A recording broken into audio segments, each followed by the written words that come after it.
नमस्कार, मैं किशोर कुमार गुर्जर, वरिष्ठ अध्यापक संस्कृत विषय, आप सभी का प्रयास के इस YouTube चैनल में हार्दिक स्वागत करता हूं। दोस्तों, हमारा जो टॉपिक जो चल रहा था वर्ण विचार चल रहा है, उसमें हमने शुरू में हमने देखा था कि स्वर का जो टॉपिक हमने क्लियर कर लिया था। फिर हमने व्यंजन वर्णों की जो संख्या है वो 33 कर ली थी। अब देखिए आगे जो हमारा जो आज का जो टॉपिक रहेगा वो रहेगा वर्ण विचार पर रहेगा। और वर्ण विचार में देखिए व्यंजन वर्ण का जो टॉपिक है वो चल रहा है कि व्यंजन वर्णों की संख्या अपने 33 देखी। इन व्यंजन वर्णों को दो आधार पर विभाजित किया जाता है। और दो आधार कौन कौन से प्राप्त होते हैं कि हमें व्यंजन वर्णों को दो आधार पर हम विभाजित कर सकते हैं, और वो कौन कौन से हैं। एक तो उच्चारण स्थान का आधार, उच्चारण स्थान का आधार,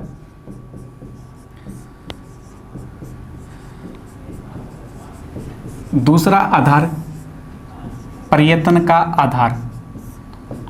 आधार कि व्यंजन वर्णों को दो आधार पर हम विभाजित कर सकते हैं। एक तो उच्चारण स्थान का आधार पर, दूसरे प्रयत्न का आधार। अब देखिए ये जो उच्चारण स्थान है, इन उच्चारण स्थानों की संख्या 8 होती है। 8 नहीं है तो हम कौन से 7 विकल्प करेंगे।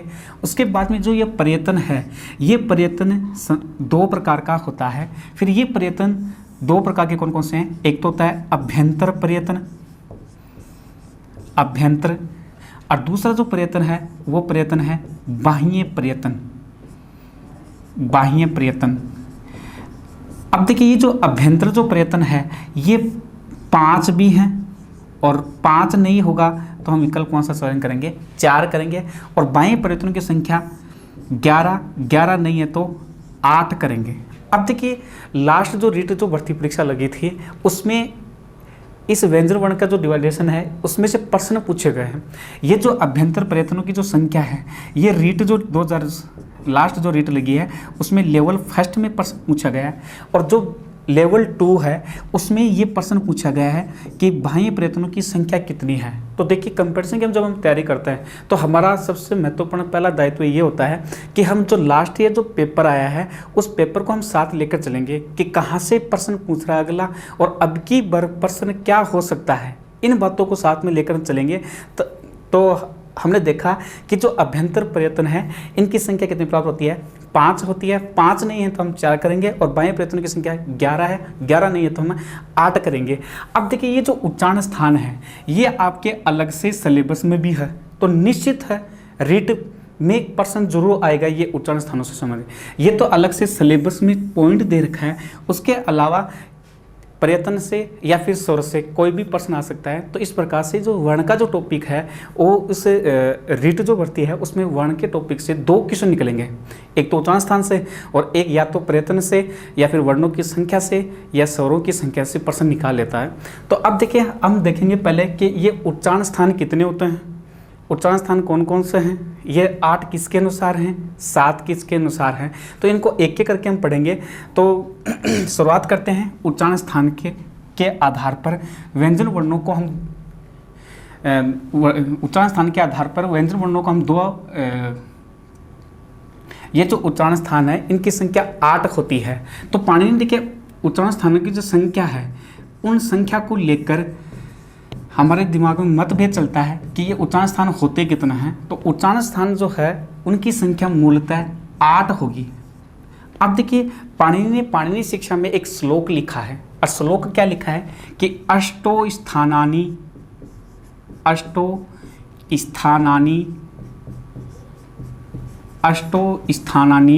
वर्णानाम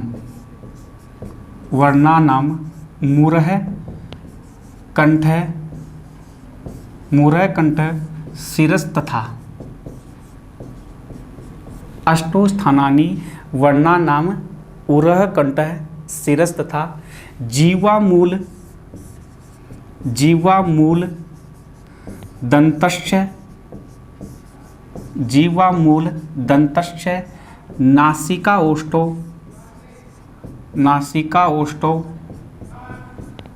तालु च। ये श्लोक लिखा है पाणिनीय शिक्षा ग्रंथ में, हमें ये श्लोक प्राप्त होता है पाणिनीय शिक्षा। इस पाणिनि जो शिक्षा ग्रंथ है, पाणिनि ने उच्चारण स्थानों की संख्या 8 बताई है। ये 8 कौन कौन से हैं? देखिए, अष्टो स्थानानि वर्णा नाम, तो उरह, वर्तमान में इस उरह को रिधे या इसको हम काकल भी बोलते हैं, काकल्य वर्ण भी कहते हैं। फिर दूसरा जो उच्चारण स्थान है, देखिए कंठ, तीसरा सिर का अर्थ होता है मूर्धा, फिर देखिए चौथा जीवामूल,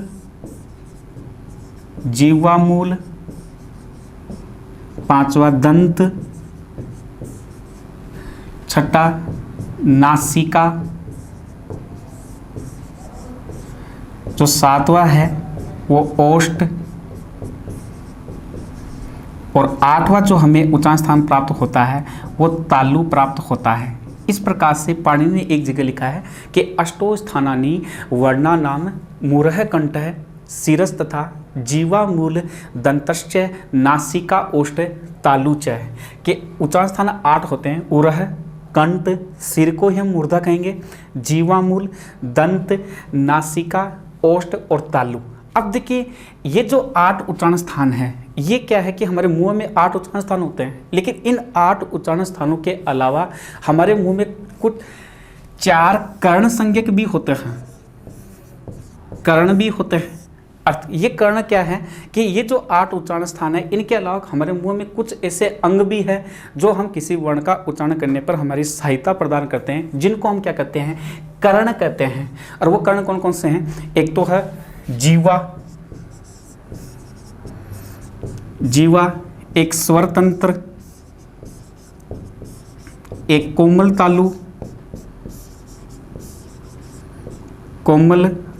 तालु और एक अधरोष्ठ। ये 4 कर्ण संज्ञक होते हैं। तो देखो, परीक्षा में कई पर प्रश्न पूछ लिख रहा है कि निम्न में से कर्ण संज्ञक है तो कौन से हैं? जीवा, स्वरतंत्र, कोमल तालु और अधरोष्ठ प्रश्न हो सकता है। और उच्चारण स्थानों की संख्या प्रश्न पूछ रहा है तो उच्चारण स्थान कितने होते हैं? 8 होते हैं। तो इस प्रकार से हम ये 8 जो उच्चारण स्थान है, इनकी एक एक सूत्र के द्वारा हम व्याख्या करते जाएंगे, पढ़ते जाएंगे। तो यहाँ पर शुरुआत करते हैं कि ये 8 उच्चारण स्थान है, ये किस रूप में प्राप्त होते हैं। तो देखिए, पहला जो उच्चारण स्थान है के लिए जो सूत्र है वो हमें कौन सा प्राप्त हो रहा है?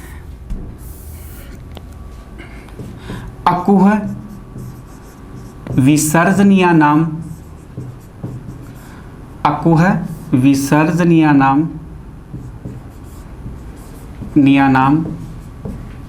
कंठ है। एक सूत्र है, ये सूत्र क्या करता है कि ये जो कंठ से उच्चारित होने वाले जो वर्ण हैं, कौन कौन से वर्णों का उच्चारण कंठ से होता है, इनके बारे में हमें बताता है। तो अकुह विसर्जनीयानाम कंठ है। तो अब देखिए, कंठ से उच्चारित होने वाले कौन कौन से वर्ण होंगे? तो ये सूत्र क्या कर रहा है कि ए, अब देखिए यहाँ पर ए है, तो यहाँ पर देखिए ये जो ए है वह ह्रस्व का भी बोध करता है, दीर्घ का भी करता है और प्लुत का भी करता है। तो परीक्षा में चाहे ए का पूछे या फिर आ का पूछे या आप लुप्त का पूछे, कोई फर्क नहीं पड़ेगा, तीनों का उच्चारण स्थान हमेशा क्या होगा? कंठ ही होगा। फिर देखिए, कु का अर्थ होता है कै वर्ग होता है। तो कै वर्ग में कौन कौन से वर्ण आते हैं? कै, ख, ग, घ और अंग, ये 5 वर्ण आएंगे। फिर देखिए है, और एक होता है विसर्ग, ये विसर्ग। इन सभी का उच्चारण स्थान क्या होता है? कंठ होता है। तो देखिए, कंठ से उच्चारित होने वाले जो वर्णों की कुल संख्या कितनी है?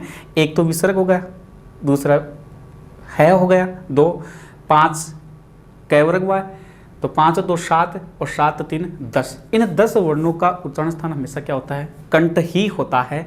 तो ये सूत्र देखिए हिंदी में भी काम आएगा कि हिंदी व्याकरण में भी जो कंठ से उच्चारित होने वाले जो वर्ण होंगे वो कौन कौन से होंगे? ए, आ या प्लुत आ। कु का अर्थ कै वर्ग में कै, ख, ग, घ और अंग और है और विसर्ग, इन सभी का उच्चारण स्थान क्या होता है? हमेशा कंठ ही होता है। अब देखिए, थोड़ी सी हमारी शंका ये होती है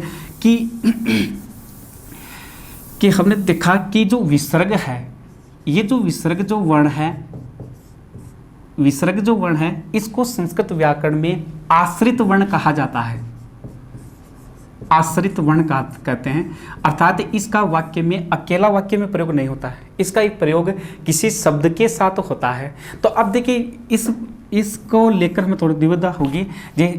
देखिए कैसे कि यदि मान लीजिए कोई शब्द दे दिया, जैसे हरि शब्द दे दिया और प्रश्न पूछ लिया कि हरि जो शब्द है इसमें जो विसर्ग है इसका उच्चारण स्थान क्या होगा। तो अब देखिए यहाँ पर केवल विसर्ग का नाम दे रहा है परीक्षा में कि विसर्ग से उच्चारण स्थानम अस्ति, तब तो हम विसर्ग का उच्चारण स्थान हम कंठ कर लेंगे। लेकिन यदि कोई शब्द देकर और उसके साथ यदि विसर्ग आ रहा है, फिर प्रश्न पूछ रहा है कि यहाँ पर विसर्ग का उच्चारण स्थान क्या होगा, तो विसर्ग से पहले जो वर्ण होगा उस वर्ण का जो उच्चारण स्थान होगा वही विसर्ग का उच्चारण स्थान होता है। क्यों? क्योंकि विसर्ग कौन से वर्ण में आते हैं? आश्रित वर्णों में आते हैं। इसलिए यहाँ पर देखिए, अब यदि मान लीजिए प्रश्न पूछ लिया कि हरि जो शब्द है यहाँ पर जो विसर्ग आ रहा है इसका उच्चारण स्थान क्या होगा, तो विसर्ग से ठीक पहले वर्ण कौन सा आ रहा है? ई आ रहा है। तो यहाँ पर देखिए ये जो ई है, ई का उच्चारण स्थान क्या होता है? हमेशा तालु होता है। यहाँ पर अब विसर्ग का उच्चारण स्थान कंठ न होकर क्या होगा? तालु होगा। इस शब्द विशेष की बात कर रहे हैं कि यहाँ पर देखिए जो शब्द में जो विसर्ग आ रहा है तो इस विसर्ग का उच्चारण स्थान हम कंठ न करके हम क्या करेंगे? तालु करेंगे। यदि कोई शब्द आ रहा है, जैसे मान लीजिए कोई भी शब्द है, जैसे मति शब्द आ गया और मति शब्द के अंत में क्या आ रहा है? विसर्ग आ रहा है। अब विसर्ग का यहाँ पर उच्चारण स्थान, विसर्ग से पहले जो वर्ण होगा उसी वर्ण का उच्चारण स्थान जो होगा वही विसर्ग का उच्चारण स्थान माना जाता है। तो यहाँ पर देखिए विसर्ग का जो उच्चारण स्थान है यहाँ पर भी क्या आ रहा है? ई आ, विसर्ग से पहले ई आ रहा है, तो ई का जो उच्चारण स्थान है वही विसर्ग का उच्चारण स्थान माना जाएगा। जैसे मान लीजिए वधु शब्द है, अब देखिए वधु शब्द के अंत में विसर्ग आ रहा है, लेकिन विसर्ग से पहले क्या आ रहा है? ऊ आ रहा है। तो यहाँ पर इस ऊ का जो उच्चारण स्थान होगा वही क्या माना जाएगा? इस विसर्ग का उच्चारण स्थान माना जाएगा। तो यहाँ पर देखिए ऊ का उच्चारण स्थान क्या है? ओष्ठ होता है। तो यहाँ पर विसर्ग का जो उच्चारण स्थान है वो भी हमें क्या प्राप्त होगा? ओष्ठ प्राप्त होगा। तो यहाँ पर ध्यान देने की ये बात है कि ये जो विसर्ग है, केवल परीक्षा में ये प्रश्न पूछ रहा है कि विसर्ग से उच्चारण स्थानम अस्ति, केवल विसर्ग नाम दे रहा है तो विसर्ग का उच्चारण स्थान क्या होगा?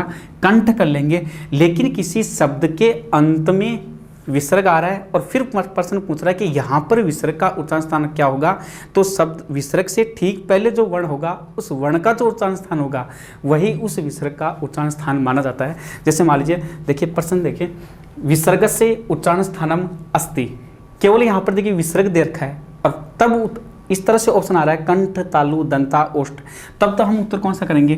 कंठ कर देंगे।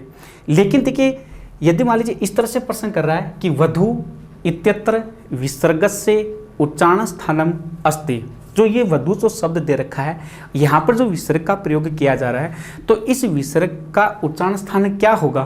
तब अब हम क्या करेंगे? यहाँ पर अब कंठ नहीं होगा, यहाँ पर कंठ न होकर हम क्या करेंगे कि विसर्ग से पहले जो वर्ण होगा ना उस वर्ण का जो उच्चारण स्थान है वही उस विसर्ग का उच्चारण स्थान करेंगे। तो यहाँ पर देखिए विसर्ग से पहले क्या आ रहा है? ऊ आ रहा है। तो ऊ का उच्चारण स्थान क्या होता है? हमेशा ओष्ठ होता है। तो इसलिए यहाँ पर विसर्ग का उच्चारण स्थान कौन सा होगा? ओष्ठ होगा। दंत भी नहीं होगा, तालु भी नहीं होगा। तो दोस्तों यहाँ पर ध्यान रखना कि जो ये विसर्ग है वो क्या होता है? आश्रित वर्ण होता है। फिर देखिए दूसरा जो सूत्र है वो हमें क्या प्राप्त हो रहा है? दूसरा जो सूत्र है उच्चारण स्थानों में हमें प्राप्त हो रहा है कि इचु यसानाम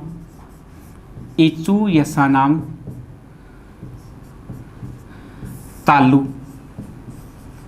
इचु यसानाम तालु। ये सूत्र कह रहा है कि जो तालव्य जो वर्ण है उनके बारे में हमें बता रहा है कि कौन कौन से वर्ण तालव्य वर्ण होते हैं, अर्थात किन किन वर्णों का उच्चारण हमारे तालु की सहायता से होता है। तो यहाँ पर देखिए ई ह्रस्व भी हो जाएगा, ई दीर्घ भी हो जाएगा और ई प्लुत भी हो जाएगा। परीक्षा में कोई सा भी आ सकता है। यदि परीक्षा में प्रश्न बोला कि प्लुत ई सौरस से उच्चारण स्थानम अस्ति, तो उत्तर क्या होगा? तालु ही होगा। फिर देखिए चू का अर्थ चय वर्ग, तो चय वर्ग में चय, छ, ज, झ और य। फिर देखिए य और श, इन सभी का उच्चारण स्थान क्या होता है? तालु होता है। इन सभी वर्णों को हम तालव्य वर्ण कहेंगे, तालव्य वर्ण कहेंगे। तो इस प्रकार से तालव्य वर्ण कौन कौन से होते हैं? ई, ई और प्लुत ई, चूकार्थ च वर्ग च छ ज झ य और श, इन सभी का उच्चारण तालु होता है। तो यहाँ पर देखिए ये जो तालव्य वर्ण है ये निश्चित होंगे और कोई वर्ण नहीं आएगा यहाँ पर तालव्य वर्ण। तो यहाँ पर देखिए सूत्र रटना ही पड़ेगा कि इचु यसानाम तालु। फिर देखिए अगला जो सूत्र है वो हमें क्या प्राप्त हो रहा है, रेटु रसाणाम मूर्धा।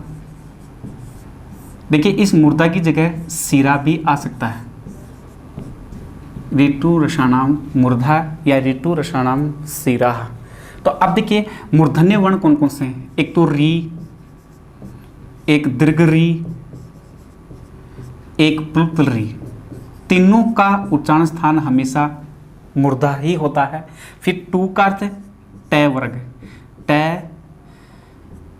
ठ ड ढ और न। फिर देखिए र और श, इन सभी का उच्चारण स्थान मूर्धा ही होता है। तो ऋतु रसाणाम मूर्धा सूत्र क्या कर रहा है कि री और री और टू का ट वर्ग र और श, इन सभी वर्णों को हम कौन से वर्ण कहेंगे, मूर्धन्य वर्ण कहेंगे। तो यहाँ पर देखिए ये जो स है वो संस्कृत व्याकरण में इसको मूर्धन्य स भी कहा जाता है, मूर्धन्य स ये प्राप्त होगा। तो ऋतु रसाणाम मूर्धा। फिर देखिए अगला जो सूत्र हमें क्या प्राप्त हो रहा है,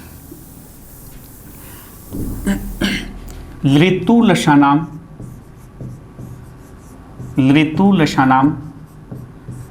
दंताः, ऋतु लशानाम दंताः। तो अब देखिए ली, लेकिन ली का दीर्घ नहीं होता है, ली का प्लुत होगा तो ली प्लुत। फिर देखिए तू का अर्थ है तय वर्ग, तय थ द ध और न। फिर देखिए ल और श, इन सभी वर्णों का उच्चारण स्थान क्या होता है, दांतों से होता है। तो सूत्र कौन सा है, ऋतु लशानाम दंता, ली तू का अर्थ तय वर्ग, तय थ ध ध न, ल और श, इन सभी का उच्चारण स्थान क्या होता है, दांतों से होता है। इसलिए इस संस्कृत व्याकरण में इस स को हम क्या करते हैं, दंते स कहते हैं। फिर देखिए अगला सूत्र है, अगला सूत्र हमें क्या प्राप्त हो रहा है, उपपद्य मानी मानो, उपपद्य मानी मानो, मानिए मानो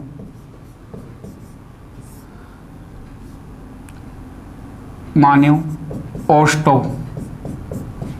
अब देखिए औष्ट वर्ण कौन कौन से हैं, तो सूत्र क्या है, उपपद्य मानी मानो औष्टौ।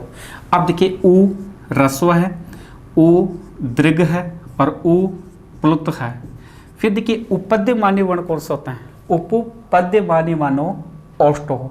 तो अब देखिए पू है, तो पू का अर्थ देखना प फ ब भ और मैं, ये उपपद्य मान्य वर्ण होता है।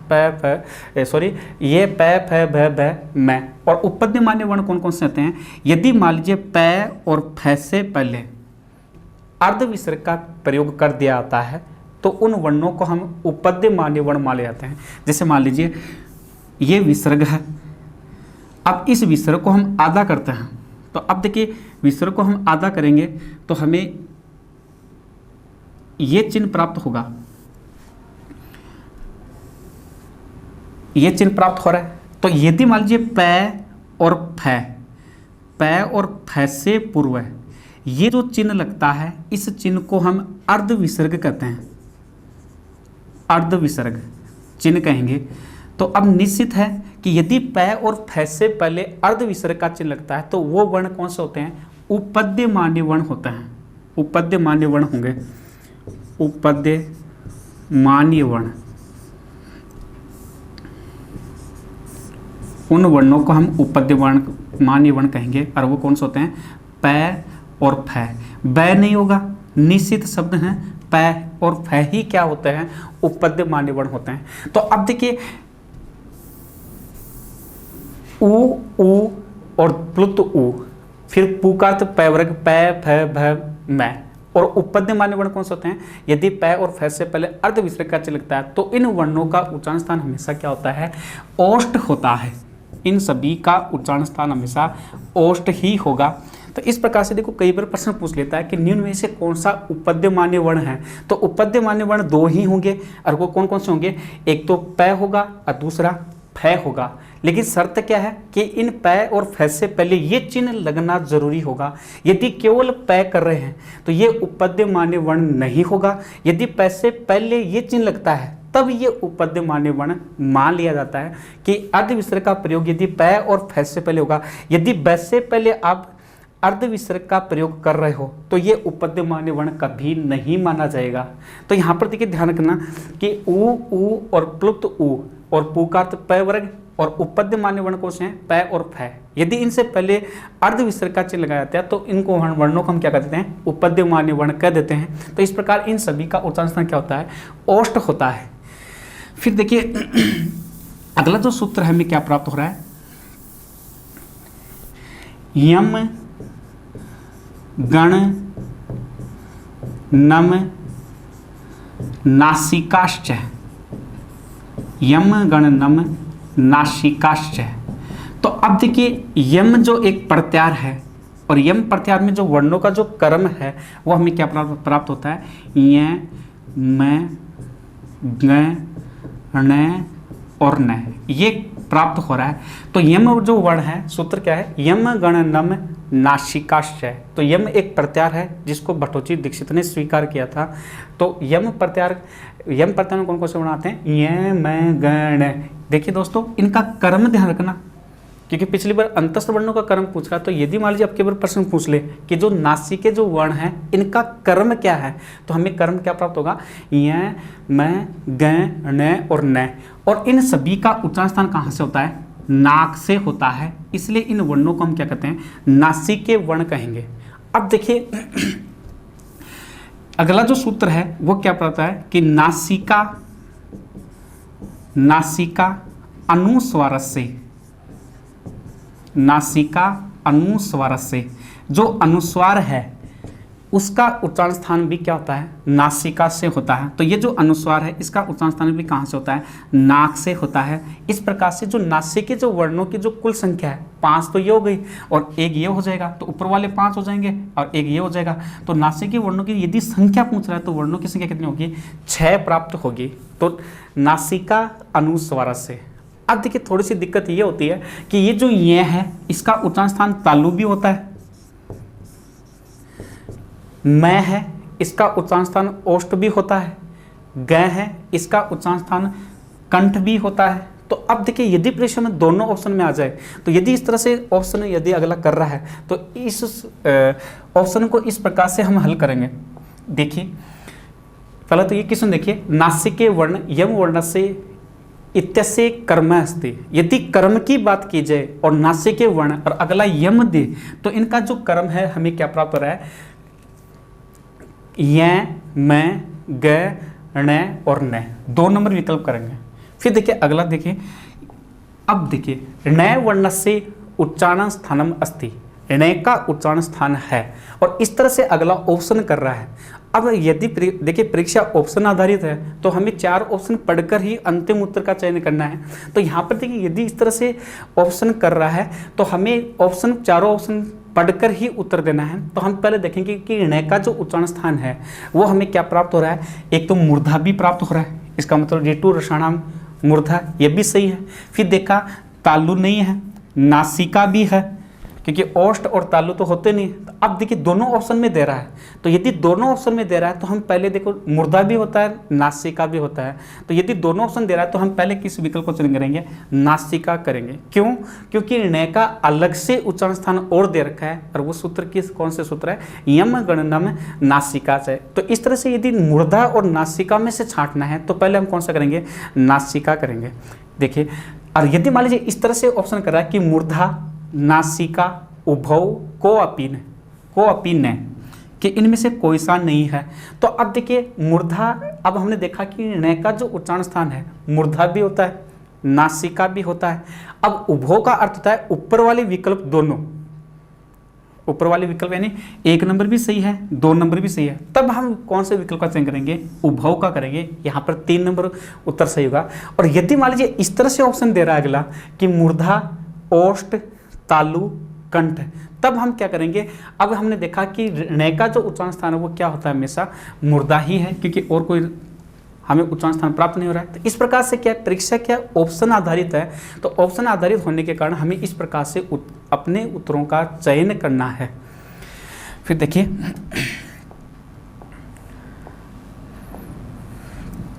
अगला जो सूत्र है वो हमें क्या प्राप्त हो रहा है, एदेतो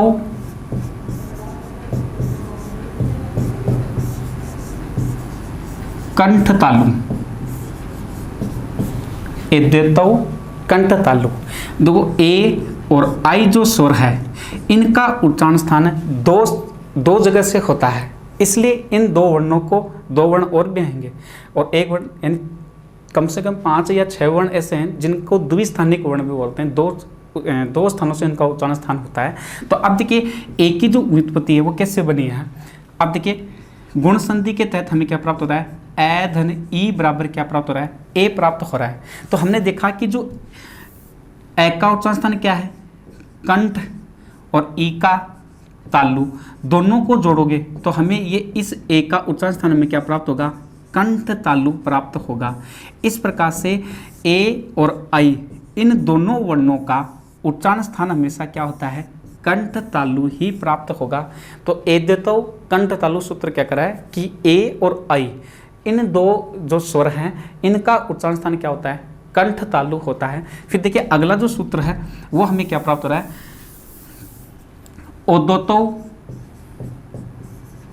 ओदोतो कंठोष्टम, ओदोतो कंठोष्टम।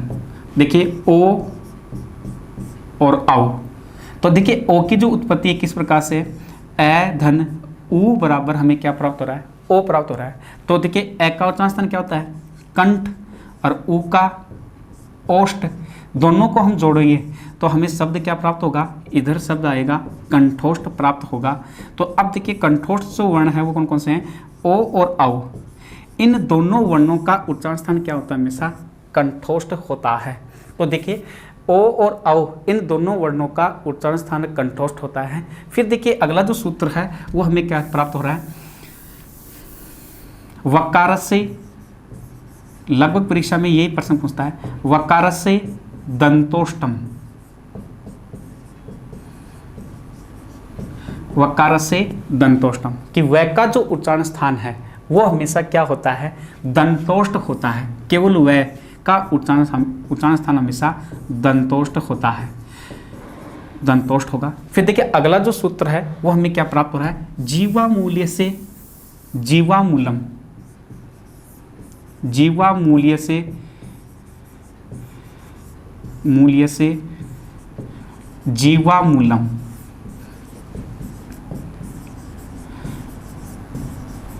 ये सूत्र है। अब देखिए जीवामूल्य वर्ण कौन सा होता है, वही बात है, यदि कै और ख से पहले अर्ध विसर्ग का चिन्ह लगता है, ये चिन्ह लगेगा, और दूसरा वर्ण कौन सा है, ख है।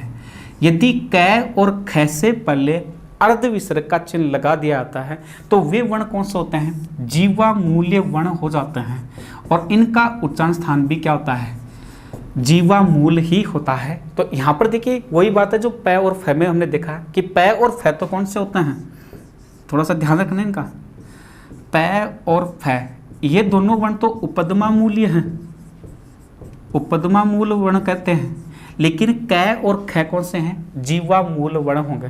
तो यहाँ पर देखिए पै और फै निश्चित है, बैक को शामिल नहीं किया था। ठीक वैसे यहाँ पर भी बात है कि कै और ख क्या है, ये दो ही वर्ण हैं, और यदि कै और ख से पहले अर्ध विसर्ग का चिन्ह लगेगा तो इन वर्णों को भी हम कौन से वर्ण कहेंगे, जीवामूल वर्ण कहेंगे।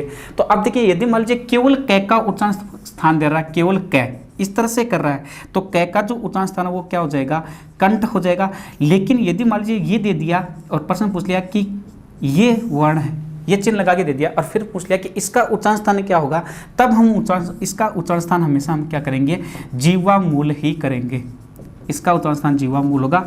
यदि जीवामूल होगा और यदि इसके पहले विसर्ग का प्रयोग नहीं किया जाता है तब उनका अर्ध विसर्ग का प्रयोग नहीं किया जाता है, तब इसका कै का उच्चारण स्थान हमेशा क्या करेंगे, कंठ ही करेंगे। फिर देखिए हमने देखा कि ये जो उच्चारण स्थान है सारे के सारे, इनकी संख्या 8 होती है। अब इन सूत्रों के द्वारा हमने 7 तो पढ़ लिए, लेकिन एक उच्चारण स्थान नहीं आया, और वो कौन सा है, उरह उच्चारण स्थान नहीं आया। और उरो को हृदय भी कहते हैं, लेकिन वर्तमान में इसको काकल कहते हैं। एनसीईआरटी इसको काकल्य वर्ण भी बोलते हैं। अब उरह से उच्चारण स्थान वाले उच्चारण स्थान कौन कौन से हैं, कौन कौन से वर्ण हैं जिनका उच्चारण स्थान उरह से होता है। तो देखिए पाणिनि ने एक जगह लिखा है कि है के साथ केवल है ही होना चाहिए। यदि है के साथ य, व, र और ल अंतस्थ वर्ण, यदि है के साथ य, व, र, ल इनका प्रयोग कर दिया जाता है और फिर इनका उच्चारण स्थान पूछा है, तो उच्चारण स्थान हमेशा क्या होगा, उरह ही होगा। कहने का तात्पर्य है, यदि इस तरह से क्वेश्चन कर रहा है, जैसे मान लीजिए ये दे दिया कि है के साथ क्या कर दिया, ये का प्रयोग कर दिया, तो यदि मान लीजिए इस तरह से अगला प्रश्न कर रहा है कि है वर्ण से उच्चारण स्थानम अस्ति, है वर्ण से उच्चारण स्थानम अस्ति, उच्चारण स्थानम अस्ति, तब उच्चारण स्थान हम क्या करेंगे, इनका उच्चारण स्थान हम क्या करेंगे, उरह करेंगे। और केवल है का पूछ रहा है, तो है का तो केवल है का पूछ रहा है तो क्या होगा, कंठ होगा। और केवल ये का पूछ रहा है तो क्या हो जाएगा, तालु हो जाएगा। लेकिन इन दोनों को संयुक्त करके इस तरह से प्रश्न कर रहा है, तब उच्चारण स्थान हमेशा क्या होगा, उरह होगा। देखिए ये क्या है, हय। देखिए हमारे जो हृदय है इस पर जोड़ पड़ रहा है, इसलिए इनका उच्चारण स्थान हम क्या मान लेते हैं, उरह मान लेते हैं। जैसे है के साथ यदि वै का प्रयोग करेंगे तो ये क्या होगा, हव। जैसे है के साथ रे का प्रयोग करेंगे, जैसे रे। तो इस प्रकार से क्या है कि है के साथ यदि अंतस्थ वर्ण ये वरल का प्रयोग कर दिया जाता है और फिर इनका उच्चारण स्थान पूछ रहा है, तो उच्चारण स्थान हमेशा कौन सा होता है, उच्चारण स्थान हमेशा उरह ही होगा। देखिए किस प्रकार से होता है,